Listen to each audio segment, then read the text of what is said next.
Hello and welcome to Radiant Freedom Digital Marketing. This is a recording of Lesson 1, Part 2 from our TGI SEO Fridays webinar series, brought to you with Odin Xavier from the Canadian marketing team, and was recorded on Friday, March the 9th. Once again, I'll include links in the description below to Odin's channel and website, and I'll highly encourage you to check them out. Hi, everyone, and welcome to another TGI SEO Friday. It's a real pleasure to be here with you today.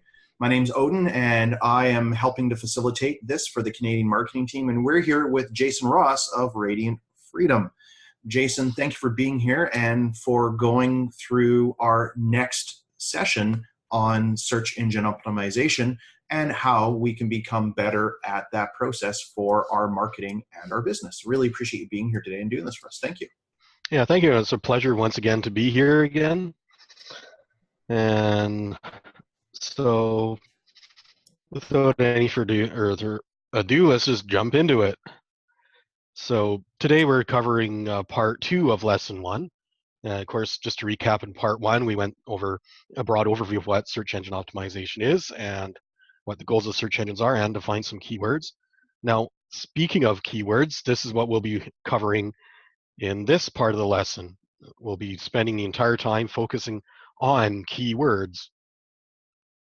So we'll be covering both the historical use of keywords as well as something called topic clusters, which is what we call the modern evolution of keywords. So once again, keywords are the words or terms people use when searching for something in a search engine, such as Google, Bing, or Yahoo. And the traditional idea is if you find the exact phrase people are looking for and use those phrases on your website, the search engines will know you're relevant for that search and put your website on the list. If you use them a lot, then you're very relevant and you'll be ranked higher up the list. So that's the old idea, at least. And here's some of the issues with that. Those that it caused problems with people that would start trying to trick the system using different loopholes. One of which is a process known as keyword stuffing, where you just repeat the keywords many times on the page in a rather artificial way. And it unfortunately also caused problems with bad content that was just not a good read or user experience for visitors. So that in turn led to changes in how search engines rate relevance, including systems for penalizing overuse of keywords, which would be that keyword stuffing we just mentioned previously. So in modern SEO, keyword stuffing will backfire, as most search engines will actually detect that and penalize your website, demoting it down the list or limiting how high you can rank at your maximum. And again, if you overdo this, you're just creating bad contents that will not engage visitors, and you will not get really any benefit from it. So it's taking a little bit more look at the current usage of keywords. Is best used to use them as a guide when selecting what topics to write about. So what you do is you look at, first of all, use them to get a guide as to what people are looking for, how many people are looking for it, and how strong the competition is to get into those coveted top 10 spots. And so ideally what you're looking for is there are a lot of people doing that search and there's weak competition. Generally meaning there's at least one spot in the top 10 that's weak and you could easily replace them. Preferably you like to find at least 2 or 3 of them that you can replace that are in a weak position. So we'll get into all that and exactly how you go about rating the keywords, selecting them, and all that in a future lesson when we start looking at how to do the research for finding the right keywords. So then this is just a small overview of keywords then? Yes. Okay, good. Yeah, and is more going over exactly how and why they're beneficial to you. So, and so basically the way we use keywords now, and especially now in light of recent changes in the Google algorithm, which, of course, as you probably know, Google controls about 2/3 of the online searches, yeah, when I last checked.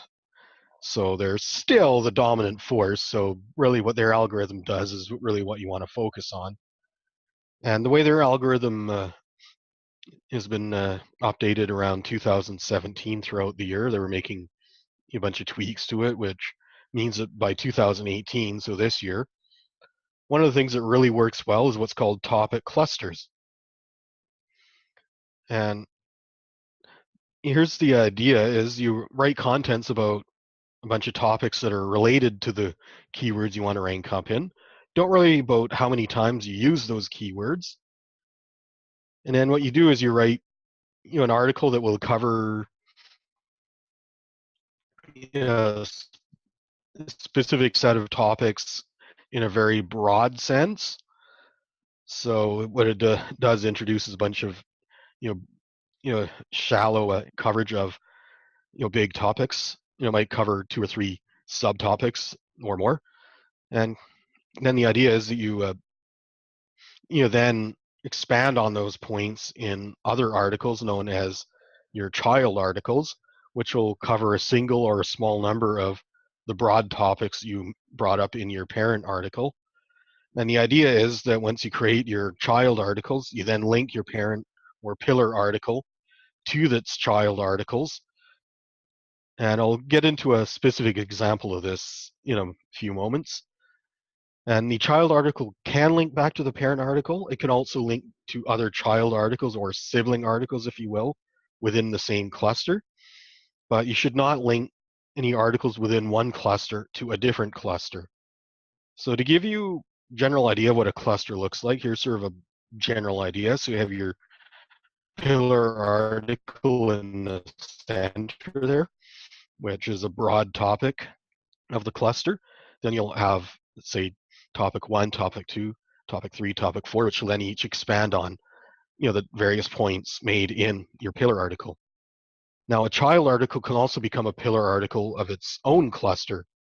So, like for example, with topic 3, maybe you expand on a couple or three different things in even more detail that were brought up in topic 3.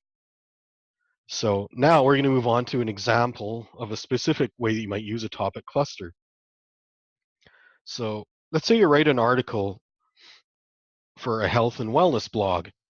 Your article is titled 3 Keys to Healthy Eating. So the article covers 3 main points very broadly. Doesn't give a lot of details about each. It just sort of introduces the general concept, and that becomes the pillar article of a new topic cluster. Now the author then writes 3 other articles that expand on the 3 main points raised in the pillar. Let's say, for example, what foods to eat, avoid these unhealthy foods, and 5 key nutrients to stay healthy. So now your cluster would look something like this. So you'd have your main article or pillar article in the middle. Then you have those 3 subtopics around the edge. Now let's say for the 5 key nutrients, you decide that, okay, so maybe we should expand on these key nutrients in a little more detail. Then you might write one article about each of those 5 nutrients, talking about them in great detail and what the benefits of them are and where to find them, and and what foods, what supplements are good for getting them, and so on. And then so then each of those 5 articles will become a child of the 5 key nutrients, which will then become a pillar of its own, even though it's also still a child of 3 keys to healthy eating. So does that make sense to everyone? Do you have any questions at this point? It makes sense, but how long is this going to take me to write each of these, to find the keywords, to actually do this kind of stuff? Or if I don't want to do it, how much time should I be budgeting, or money should I be budgeting to have this kind of stuff done? It's because obviously people that are here, we want to have this done. We want to do this for ourselves, right? Yeah, and that definitely is. very valid point to consider. And because generally the best advice I could give with that is for your new contents would be look at a topic that you want to cover, then write your contents about it, and then what you can do is take a look at, okay, so which things, and don't worry about the length of it at this point. Just look at, okay, just get all the information down in the article. And then you can look back and say, okay, well, this section is very long, so that's long enough to be an article of its own. So what you can do is cut that out, put that into a separate article, and then put a synopsis of it in your cluster. Or you can write articles about each of these three things. So just start writing ideas and start putting your ideas together. That's what counts. Yes. Okay. Exactly. And then what you can do is then, let's say if you have a bunch of articles you're writing about similar topics, so you can then create, so you call your anchor or your pillar article, and just put a synopsis about the other detailed articles. The third way is if you're writing an article that covers some broad points, then you can then expand on those points. So really, this is just another form of marketing under the guise of search engine optimization. Yeah, in fact, now that you mention that, that actually does create a fair bit of overlap with another marketing approach called content marketing. Okay. Because when you're doing your search engine optimization, you're creating contents to establish what you're relevant for, which falls under the umbrella also of content marketing, because blog articles are contents too. So let's talk a little bit about content marketing while we're at it then, and since we're touching on this topic. So the general idea with content marketing is you're writing contents or articles for your blog. Your main purpose in our case is for SEO, but again, these are contents, so content marketing does apply here. So let's take a look at generally the goal of content marketing is you're looking to show value to your readers, as well as demonstrate your expertise and show that essentially you're the go-to expert within your market. And you do that by publishing articles that that demonstrate what you know, and don't be afraid to give away good nuggets of information that will genuinely help people. And don't worry about too much about sales when you're doing these articles, because the whole point of your SEO is pulling in traffic, and the whole point of content marketing is to give value and establish your expertise and build that relationship by building trust and goodwill. Yeah, because ultimately people who want to do it on their own will find the resources, and the people who realize that you're the right person to work with will hire you to do the work that so that they can go and do the other things that are building their business, essentially, right? Exactly. And they'll be more likely to want to hire you if you do the best job of demonstrating you're an expert by sharing your knowledge and showing that you know what you know. Nice. And so some pitfalls to avoid in these articles is don't be too salesy, because that will turn many readers off, as well as it can also diminish the value of the contents you shared, even if it is good, usable contents that people could use. Just the fact that you put in a huge sales pitch into there could actually cause people to dismiss the rest of the value in your article as being part of the sales pitch. Sort of a guilt by association type of deal there. And when people are searching for articles, they're not looking to get pitched at any more than when you go to a live marketing event or a webinar that you're going there to get pitched at for the whole time. So an occasional soft sell is okay. So an example of that might be inviting a person to engage in a two-way dialogue, such as contacting you, commenting on the article, asking questions, and so on.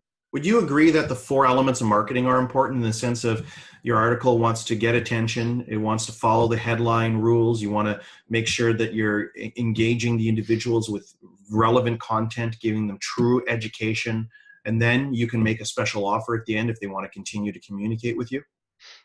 Yeah, you can certainly do that. I would say, for example, let's say if you're publishing articles, daily, so say Monday to Friday, what you might want to do is have an article where you include some sort of soft sell in there, of the nature like you were talking about. So offering, let's say, to look at this or that product or this service that I have that can help you with this, maybe on one of those articles. So say 20% of the time.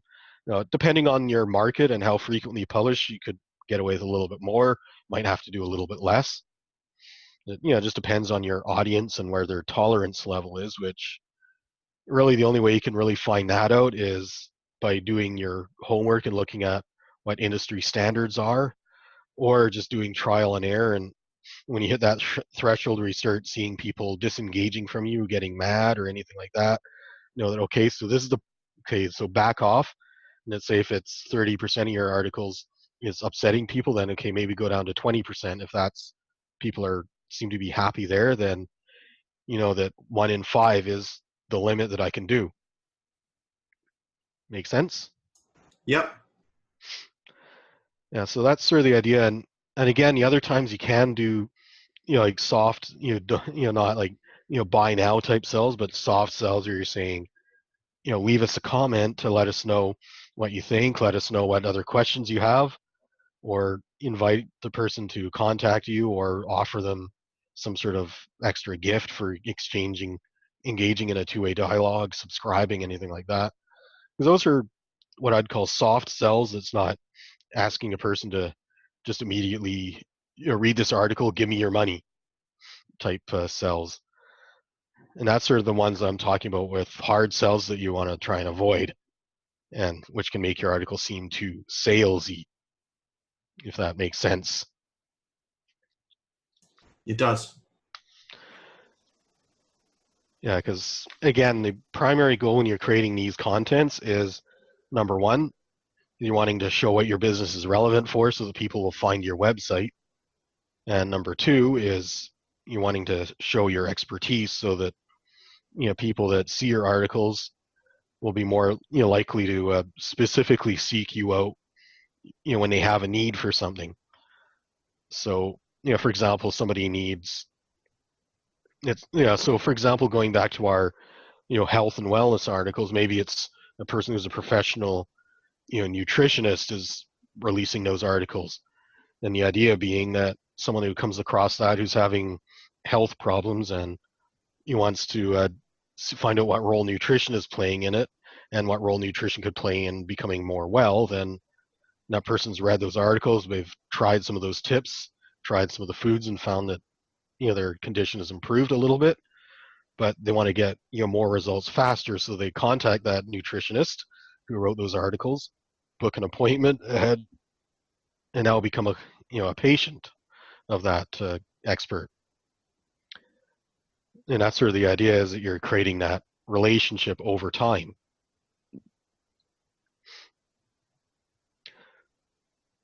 All right, so is there any questions? I'm good with that. I'm just thinking in my mind that I need someone to write those articles for me. I can't do it alone. Yeah, that is definitely, with everything else I'm doing, it's like, where's my time? yeah, that's definitely a challenge, and that's a challenge that I face quite often myself, which leads to me not always, following my own advice, because, yeah, like, where do you find the time? One little tip I can give that I find helps me out is when I do get those periods where I'm a little bit less busy, have a little bit more time, is don't be afraid to spend some of that time writing some extra articles, even though you don't really need them right now, because you can always keep those articles in reserve and then publish them later on when you're too busy to write new articles. Mm-hmm. Do you have tips and tricks on writing articles? Like, because you've obviously been doing it for quite some time. Yeah, I mean, I would say the biggest thing would be, you know, first of all, write about, the stuff that you know about. If there's contents you need to touch on that you're not really an expert on, do your research, find out the experts and learn from them, and don't be afraid to give credit where credit's due. So let's say if you were researching, say you're researching sports, and then you came across an article written by, say, Trevor Linden, who, of course, as we all know, is a famous local athlete. Then, then let's say if you're using a direct quote from him, put it in quotation marks and acknowledge that that's Trevor Linden's words you're using there. And if you also got it from a specific website or article he wrote, link back to that article so that you're showing goodwill to the original authors, and sources of your information. Mm-hmm. Plus, it also elevates your credibility because it shows that you're also getting your sources from other experts in those fields. Mm-hmm. And I would say that also the old rule of what goes around comes around holds true here. So if you're willing to give other people acknowledgement for their effort and work, then you're probably going to be more likely to bring in karma, and other people are going to be more likely to then acknowledge your work when they want to reference one of your articles. Mm-hmm. And the benefit of that is, of course, huge because that's one of your ways that you get the thing we'll be talking about in our next webinar in 2 weeks' time, which is backlinks. And some of the organic ways you can get that is people referencing your work and acknowledging it with a link to your original contents. Mm-hmm. What about, I don't do, so am I going to be picking articles to share with other parties that are not in my area and not competing with me? Yeah, you can certainly do that, and there is a benefit to that in the fact that especially if you're say just simply sharing the article so that it's still linking back to the original author, Mm-hmm. is of course first of all you're giving some goodwill to that person there by helping them get more exposure, Mm-hmm. and if that person notices it, there's a good chance they might return the favor, or they might follow you or something like that. Let's say if you, for example, find an article someone wrote, tweet that person's article, and that person notices that you tweeted it, then you might suddenly decide to turn around and follow you and then share some of or retweet some of your stuff. Mm-hmm. So now you're sharing each other's audiences, essentially. And in fact, that actually is another way that you can get content for your blog, is if you're wanting to produce content about something that you're not very familiar with, even though it's related to what you do, is you can also bring in an outside expert, Hmm. such as what you did with this webinar, that that you're an expert in many areas of marketing, but SEO is not one of them. So you bring Mm-hmm. in someone True. who has expertise in that area Yeah. Yeah. as a guest presenter. And here we are promoting SEO and showing you how to do articles and the basics of it and the step by step. You're basically building a foundation of understanding for us. It's wonderful. Thank you. Exactly. And so that's sort of the same idea with your blog is, let's say you're wanting to talk about an area of expertise in public relations, that's not really something you specialize in.